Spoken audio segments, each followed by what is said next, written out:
महाप्रज्ञ गुरवे नमः। गुरवे नमः। गुरवे नमः। ॐ श्री महाप्रज्ञ गुरवे नमः। गुरवे नमः। गुरवे नमः। ॐ श्री महाप्रज्ञ गुरवे नमः। गुरवे नमः। ॐ श्री महाप्रज्ञ गुरवे नमः। गुरवे नमः। ॐ श्री महाप्रज्ञ गुरवे नमः। गुरवे नमः। विवेगे धम्म माही, ये कोई आगम का वचन तो नहीं है।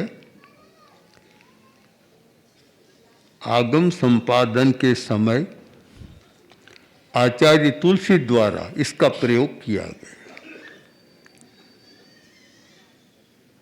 और अब आगम वाक्य जैसा बन गया। बुद्धि और विवेक, इन दोनों पर हमें विचार करना है। आज बौद्धिक विकास बहुत हो रहा है, बहुत लोग पढ़ रहे हैं।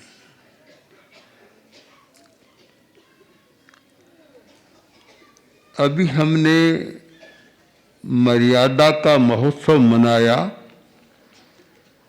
पढ़ाई का महोत्सव नहीं मनाया। अध्ययन का उत्सव नहीं मनाया कि कौन कितना पढ़ा है, कौन कितना अध्ययन कर रहा है या किया है, उसका नहीं मनाया। हम मर्यादा बुद्धि के सामने लोग समझेंगे कि बुद्धि तो बहुत व्यापक है, बुद्धि के द्वारा तो बहुत बड़े बड़े काम होते हैं। ये सारा भवन बनाया किसी बुद्धिमान आदमी ने बनाया, तैयार किया, नक्शा बनाया और मकान खड़ा किया। गांव बसाया किसी बुद्धिमान ने बसाया। धन कमाया तो बुद्धिमान ने कमाया। तो बुद्धि के द्वारा तो सारा एक प्रकार से विश्व संचालित हो रहा है। हमारी सामान्य अवधारणा है। नंदी सूत्र में बुद्धि के अनेक प्रकार बतलाए हैं। उनमें एक बुद्धि अलग प्रकार की है। वह बुद्धि, वह अध्ययन से होने वाली बुद्धि नहीं। अनपढ़ आदमी इतना बुद्धिमान हो सकता है कि उसके सामने पढ़े लिखे लोग झुक जाते हैं। और मैंने तो विश्व के इतिहास को देखा तो ये लगा कि जितने धर्म या चिंतन आज जो मान्य हो रहे हैं पूरे विश्व में, वे लोग बहुत पढ़े लिखे नहीं थे, उनकी बात मान्य हो रही।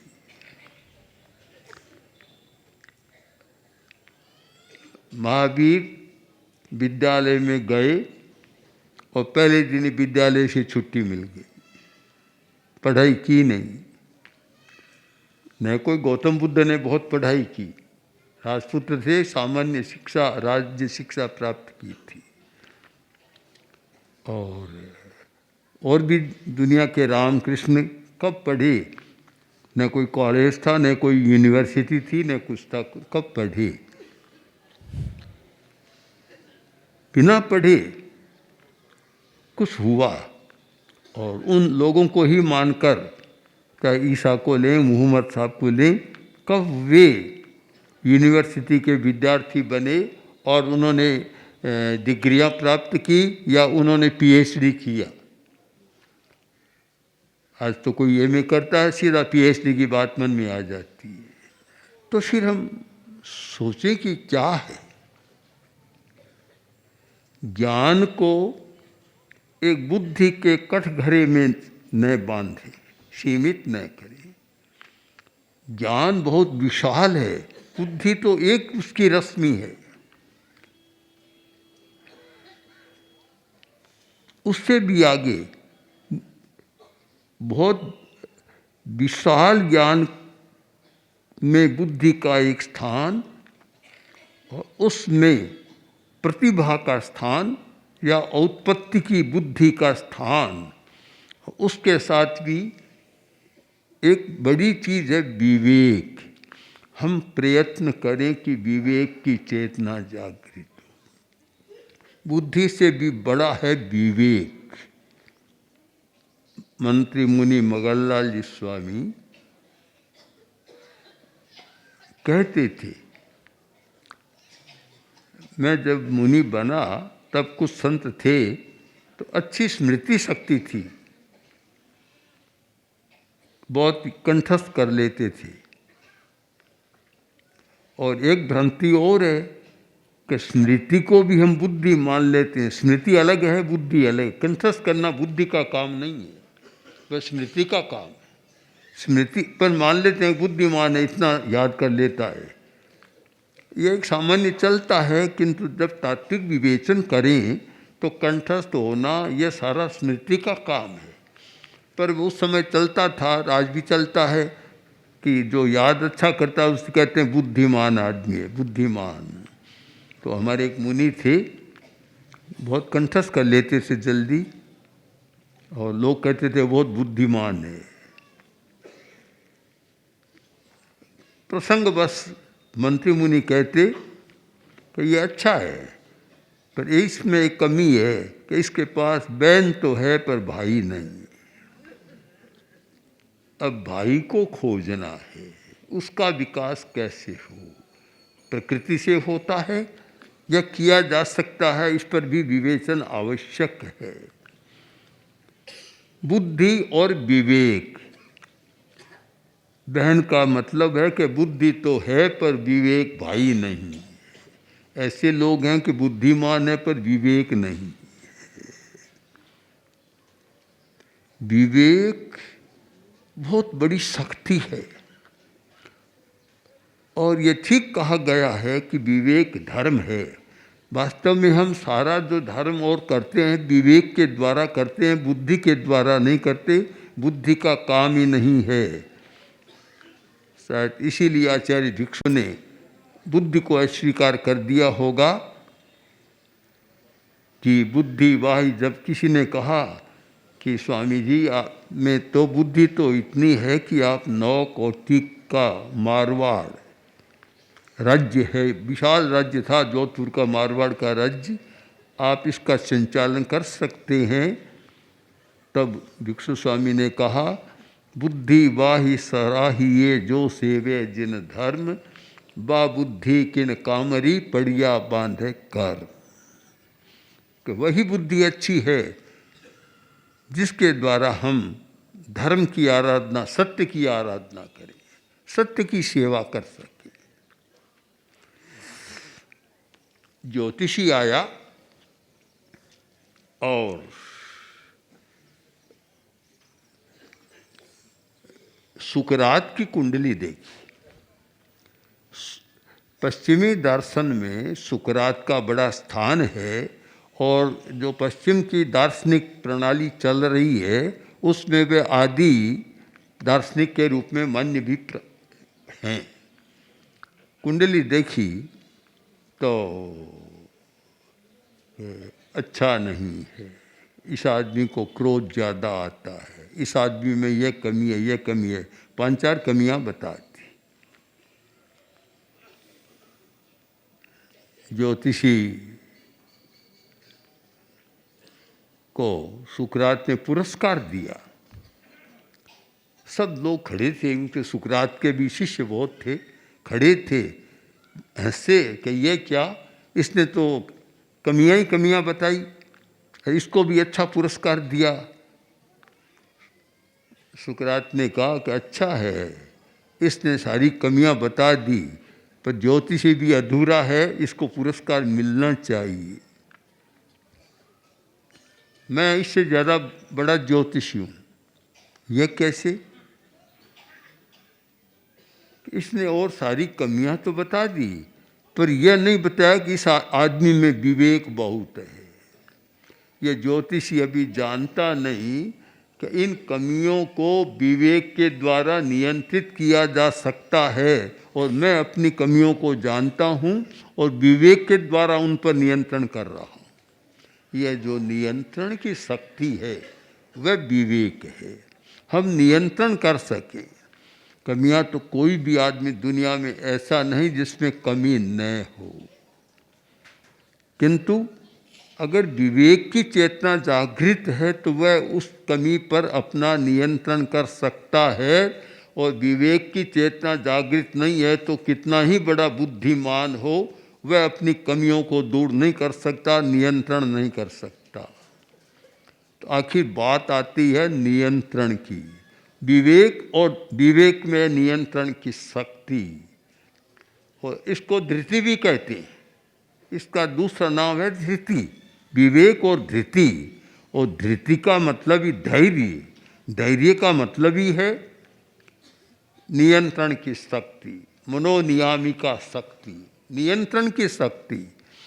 तो हमारे सामने आज एक बहुत बड़ा प्रश्न है, और इस बुद्धि के युग में, पढ़ाई लिखाई के युग में, चाहे फिर वे साधु साध्वियाँ हो चाहे गृहस्थ हों, सब बहुत पढ़ रहे हैं, लिख रहे हैं, और मानदंड भी बुद्धि के द्वारा हो रहा है।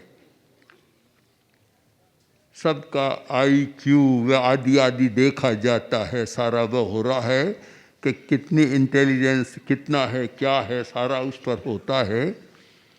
किंतु यह हमारी एक भूल हो रही है, और वह भूल है कि बुद्धि का तो हो रहा है, किंतु धृति और विवेक का मानदंड नहीं हो रहा है। रोशा चाहो भी नहीं सकता होगा, क्योंकि उसका संबंध पढ़ाई से नहीं है। विवेक कितना है इस पर नहीं होता, और विवेक के बिना नियंत्रण की शक्ति नहीं आती। मैंने अनेक साधुओं को देखा, साध्वियों को देखा, श्रावक श्राविकाओं को भी देखा, बहुत लोगों को देखा है, और लंबे जीवन में बहुत पता नहीं कितने हजारों लाखों लोग कितने मिले हैं, कितने संपर्क में आए। पर मैंने ये देखा कि पढ़े लिखे लोग अनपढ़ लोगों से परामर्श लेने जाते। मैंने देखा मंत्री मुनि मगनलाल जी स्वामी को। अब अनपढ़ कहना तो एक अच्छा नहीं लगता, किंतु आज के माता पिता अभिभावक सब जानते हैं कि आज एक बच्चे की अच्छी पढ़ाई करानी है तो 10-20 लाख तो एक साधारण बात है। अच्छी पढ़ाई किसको इंजीनियर बनाना, भर्ती करने में ही लग जाते हैं। और मंत्री मुनि की पढ़ाई में कितने लाख रुपए लगे? कहते हैं नहीं लगे, लाख नहीं लगे, तो कितने हजार लगे? कि वे भी नहीं लगे। तो कितने रुपए लगे? कि 1 रुपया भी नहीं लगा, सिर्फ 12 आना पढ़ाई में लगे। पूरी पढ़ाई की, उसमें लगे 12 आना। और मैंने देखा कि उनका विवेक इतना जागृत था, उनमें नियंत्रण शक्ति इतनी प्रबल थी कि बड़े बड़े पढ़े लिखे लोग ये आते और कहते कि महाराज मैं अमुक धंधा कर रहा हूँ, अमुक काम करने जा रहा हूँ, अमुक करने जा रहा हूँ, फैक्ट्री खोल रहा हूँ, उद्योग में जा रहा हूँ। मंत्री मुनि सुन लेते, कुछ बोलते नहीं, पर वह व्यक्ति देखता कि जब तक ये कुछ न कहे तब तक जाते नहीं, कि इनके मुंह से निकल जाए कि ठीक है। अब ये क्यों ऐसा? वे तो बहुत पढ़े लिखे लोग भी देखे कि वे स्वयं जानते थे, मंत्री मुनि तो कोई पढ़ाई लिखाई थी नहीं, फिर भी क्यों? कि विवेक की चेतना इतनी जागृत थी, नियंत्रण की शक्ति थी कि वहाँ से जो कुछ निकलता वह काम हो जाता। मैंने देखा मुनि भीमराज स्वामी को, जो हमारे धर्म संघ के पढ़े लिखे लोगों में भी अग्रणी थे। वे पठित थे, उन्होंने तो पढ़ाई की थी, शायद गृहस्थ जीवन में नहीं किंतु मुनि जीवन में अच्छी पढ़ाई की थी। किंतु पढ़ाई को गौण और उनका विवेक बहुत जागृत था, बहुत जागृत विवेक। मैंने ऐसे अनेक मुनियों को देखा, साधुओं को भी देखा कि जिनमें विवेक बहुत जागृत था और उन साधुओं से भी परामर्श लिया जाता था। तो निष्कर्ष यह है कि हमारे साधु साध्वियाँ समण समणियाँ भी यह सोचे कि पढ़ाई पर ही नहीं, हमें अपनी धृति का विकास करना है, अपनी नियंत्रण शक्ति का विकास करना है, अपने विवेक का विकास करना है। ये सब सारे पढ़ाई से ऊपर है। प्रज्ञा, प्रतिभा, धृति, विवेक, ये कोई कॉलेज की पढ़ाई में नहीं आते, एजुकेशन का स्पर्श ही नहीं है इनका। ये पढ़ाई से ऊपर की बातें हैं सारी। और इसीलिए हमने चिंतन किया कि आचार्य तुलसी की जन्म शताब्दी आ रही है, उसमें ये पढ़ाई की बात नहीं, जो विजडम शब्द का चयन किया, विजडम वर्ल्ड, इसका मतलब ही है कि प्रतिभा का, प्रज्ञा का, विवेक चेतना का जागरण कैसे हो, धृति का विकास कैसे हो। नियंत्रण शक्ति के अभाव में आदमी जानता हुआ भी अनजान बनता है। एक साधु है, गलती करता है, प्रमाद है, इसलिए गलती कर सकता है, किंतु गलती करता ही चला जाए, इसका मतलब है कि उसमें नियंत्रण की शक्ति नहीं है। अगर कोई मुझे पूछे या किसी भी समझदार साधक से पूछे तो एक साधक में सबसे बड़ी शक्ति कौन सी होनी चाहिए, क्या वक्तृत्व की शक्ति, वक्तृत्व की कला, या अध्ययन, या और कुछ? तो मेरा उत्तर होगा कि एक साधु में सबसे बड़ी शक्ति होनी चाहिए नियंत्रण की शक्ति, नियंत्रण कर सके। वृत्तियां तो जागती है, कोई भी व्यक्ति ऐसा नहीं जिसमें वृत्तियां नहीं जागी। चाहे मनोविज्ञान की भाषा में मौलिक मनोवृत्ति, इंस्टिंक्ट कहें, चाहे जैन परिभाषा में उनको प्रमाद कहें, प्रमाद या संज्ञा कहें। स्थानांक सूत्र में 10 संज्ञाएं बतलाई गई। ये मौलिक मनोवृत्तियां ही है 10 संज्ञाएं। आहार संज्ञा, भय संज्ञा, मैथुन संज्ञा, परिग्रह संज्ञा, क्रोध संज्ञा, मान, माया, लोभ, ओग और लोभ, ये 10 संज्ञाएं हैं। तो ये 10 तो सब में होती है, हर मनुष्य में है। साधु साध्वी भी इनसे मुक्त नहीं है, बहुत आगे जाकर कोई मुक्त होता है, कोई मुक्त नहीं है, संज्ञाएं तो है। तो फिर प्रश्न होगा कि 10 संज्ञाएं गृहस्थ में भी है और ये 10 संज्ञाएं साधु में भी है, क्या फर्क पड़ा? फर्क क्या पड़ा? फर्क यही पड़ा कि साधु नियंत्रण शक्ति का विकास कर रहा है, उस दिशा में जा रहा है, विकास कर रहा है नियंत्रण शक्ति का। और गृहस्थ का वह लक्ष्य नहीं है, वह अनियंत्रण की दिशा में, भोग की दिशा में जा रहा है, खुलावट में जा रहा है, जिसको तात्विक भाषा में आश्रम संवर कहते हैं। वह खुलावट की ओर जा रहा है और वह नियंत्रण की ओर जा रहा है। नियंत्रण कैसे कर सकें, एक बड़े बात और बड़ा प्रश्न है। इस संदर्भ में देखता हूँ तो मर्यादा महोत्सव भी सामने आता है कि मर्यादा का मतलब ही है नियंत्रण की शक्ति का विकास। ये एक आचार्य भिक्षु ने शब्दावली दी या अन्य आचार्य परंपरा में अनेक आचार्यों ने शब्दावली दी, वह तो एक मात्र शब्द है। उस शब्दों से क्या होता है? मूल तो नियंत्रण की शक्ति है, तब तो शब्द का अर्थ होता है, पालन होता है। नियंत्रण की शक्ति नहीं है तो अर्थ का पालन नहीं होता। माँ जा रही थी तो बेटे से कहा, बेटा 5-7 वर्ष का बेटा था, बेटा देखो ध्यान रखना कि आज ये मिठाई पड़ी है और पाहुनों को बुलाया है, इसलिए पहले कोई खा नहीं जाए, तुम ध्यान रखना। ध्यान रखोगे? बोले क्यों? कि देखो तुम मत जाना वहाँ, उस मिठाई पड़ी है, उसमें हवा भी है, साथ में हवा है उसके पास, वहाँ जाना मत तुम। माँ चली गई। अब बच्चे में नियंत्रण की शक्ति तो थी नहीं, उसका विकास नहीं था।